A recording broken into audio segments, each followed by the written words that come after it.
It's me, Liz. Happy New Year. This is my first piece of content for the new year here on the channel, and um, it's been a nice break actually. We did quite a lot. We had a storm, so if you on my Facebook page, you would have seen trees everywhere. We've got beautiful tall liquid ambers, and unfortunately, a lot of the branches snapped off. We haven't lost an actual tree, but the branches.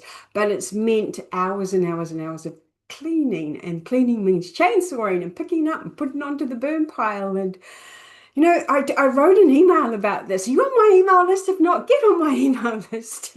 And I wrote this email because my partner and I have different standards. I like everything to be tickety boo. Not that you can tell necessarily from my background, but when I drive into my property, I don't want it to be messy, and I don't want the branches everywhere, and I don't want branches hanging down in trees, but he's okay with that. So it's been an interesting period for me to use my think framework, because here's what I absolutely know to be true. And I hope, I hate saying that because it's so AI, you're like, here's what I know to be true.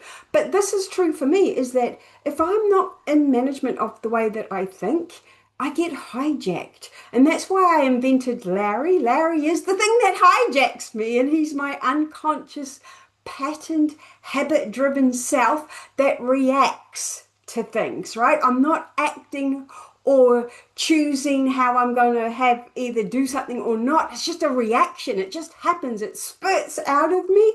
And so I know that if I let myself get into a cycle of getting annoyed and frustrated that his standards are not my standards, and remember, I can't control him. I can just control me. And when I control me, everything will change. And so I just have to keep reminding myself. And, I think the technical term is pattern interrupts, but I just call it stop the downward spiral into negativity and fear and hate and all that rubbish. So if I don't stay on top of that, I wreck my day because I make myself so angry. My nervous system goes all over the place, and it's just not a fun time for me or for him. But I'm not so worried about him as much as me, because I'm here to enjoy my life. And so you'll see me dressed a little bit differently. My hair is up. It's just because I finished my upper body workout, because part of this year, and this is a big birthday for me, one I still can't comprehend as being factual. I want to get into the shape of my life again. I have gone through periods where I've been extremely fit, run marathons, um, lifted a lot of weight, but I noticed even back then, I always quit at the hard point. And this is what I talk about a lot in my VFF club, right? This is what I help people break through as well, is that, if we keep looking for easy and we don't want to go into the hard, we don't really change things. And in order to change things so we get different results, experience life differently, and don't we all want to do that really? Experience life differently. And if you're like me, you're trying to build your business online. That means we've got to go hard. And so that's what this year is all about for me. And I often get my club members to pick a word for the year. And it's a bit cliche. Everybody does it. It's funny how I keep saying everything's cliche. But really, the word of the year is just what I term an anchoring word. It just reminds you what your focus was about. And if you're into New Year's intentions, it reminds you what your intention was about. And this year for me, the word I picked was achievement. And I wanted to pick achievement to remind myself that this is the year I start things, I work them, and I see them through to completion. It is the year that I set my goals, personal goals, business goals, in terms of when I was a high level corporate program manager. They were easy to meet. I just met them and I exceeded always. So I was always the person that got the big bonuses, always the person that won the awards, always the person that was recognized, even though I'm difficult, but simply because I got work done, right? Because I can see how to break it down and make it simple. But in my own personal life, because of my problem in my self-trust, my self-worth, my integrity, I cut myself off at the knees. Um, I often, I remember Joachim's my partner. I often think back to what he used to tell me when he first met me, before I understood this work. And one of the things he said to me all the time was, "Why do you make your life so hard?" And I had no idea what he meant, because I just thought my life was hard because of X, Y, and Z, all the external factors.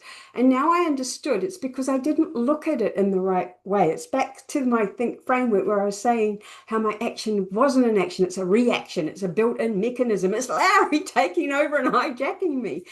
And that's what this is all about this year, because I'm going to set some personal goals, which happens to be in my BFF club and even being an online presence, right? Showing up and helping people and being the example and showing what is possible when you set your mind to it. And yeah, like I said, the reason I'm dressed like this is I started a 12-week transformational challenge. And it's one I did about 25 years ago with a dude called Bill Phillips. Now, Bill wrote Body for Life, and he ran this competition to win his Lamborghini. And it was phenomenally, like 50, 60,000 humans entered this thing. This is before the internet, everybody. Can you imagine? This is word of mouth and how it got out there.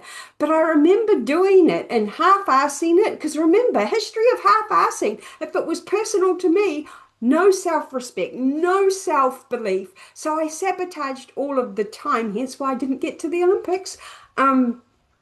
I digress, as per usual. If you're watching me and you're used to me, you know I ramble and go all over the place, but hopefully I get to the point eventually. But here's what I'm trying to say. I started his 12-week program 2 weeks ago. I don't eat meat. I choose not to because I have horses, and opposite me are cows, and they're beefy, so they're killed and slaughtered, and we eat them. And I remember looking at Vinny's brown eyes and the cow's brown eyes and thinking, but why won't I eat you, Vinny, my horse, but I'll eat you, Mr. Cow. So I stopped. So my protein levels dropped, my iron levels dropped. And in the last 3 or 4 months, I have been feeling old, sluggish, weak, no energy, dizzy, disoriented, all of the things. And so when I saw that Bill Phillips was doing a new challenge, and Bill himself has obviously gotten older and he's made it more appropriate for people of my age, I jumped in, and I'm in nearly halfway through week 2. So it's early days, but achievement. I'm going to get through the full 12 weeks. More importantly, I'm doing what he tells me to do. I'm following it. So my protein levels have, he recommends 1.2 to 2 grams per kilogram, I think it is. So mine have to be 60 to 120 grams. I was lucky if I was getting 30 back in the day. Since starting, I'm getting over 100 every single day. I feel better. I feel stronger. I feel more invigorated. And that's what this year is about, because that is achievement. That's understanding my value as a human being. That's understanding I can contribute. I can help. That's understanding that the way that I saw the world before I came up with my tools and my frameworks and started to really use them and transform who I was on the inside, make my identity shifts, become a better version of me, my future version, and start to achieve some of these long-term goals I always set. One being Linda Hamilton's Terminator arms, right? So watch this space, because by the end of this year, 2026, you should be seeing muscles on these little arms, right? Like, I don't think I'll get as strong as, but I really want that beautiful shoulder cap. And I do have a bit of a bicep definition already, but those are the things I want to achieve. Now, in my club is where I get to support people do this work. Most of them are running businesses. Some of them are not, because what we understand about your business is you can't outperform the way you think. What do I mean by that? What I simply mean is, if you keep thinking things and reacting in the old way, then guess what happens? That's the barrier. That's your performance level. And we need to outperform who we used to be to create new results. So I love reminding myself I can't outperform the way I think. And so I've got to upgrade that. And that's the work for me. I can take on any strategy. I can plan the shit out of anything. If you need planning help, I'm your girl. I can use most technologies if I sit there and learn them. But that doesn't get me where I want to be if my brain keeps telling me I can't, I won't, I shouldn't, it's hard, and all of the things. And little Larry keeps hijacking me. So yes, I am back with a bang. 12-week transformation. We're already 1 week down, 11 weeks to go, but I plan to make this an annual thing. I will be back regularly every week here on YouTube. So if you like what I have to say, and maybe like me too, then please subscribe. Please give me a thumbs up, and please please, if you know anybody else who would benefit from hearing my words or being in my world or sharing my energy or just needs to change how they're feeling so that they can start to achieve things, send them my way. I would really appreciate that. That's how we little small online businesses get to grow. It's word of mouth, it's recommendations. And I would be humbly, humbly grateful if you could do that. Otherwise, I will catch you next week. But here, let me leave you with this. I love this question. Who would you be if you decided you could achieve anything? Who would you be? Let me know in the comments below, or just flick me an email, liz@lbfundamentals.com. I read every single one and I reply to every single one. Hope to catch you in the next one. Have a great week, everybody.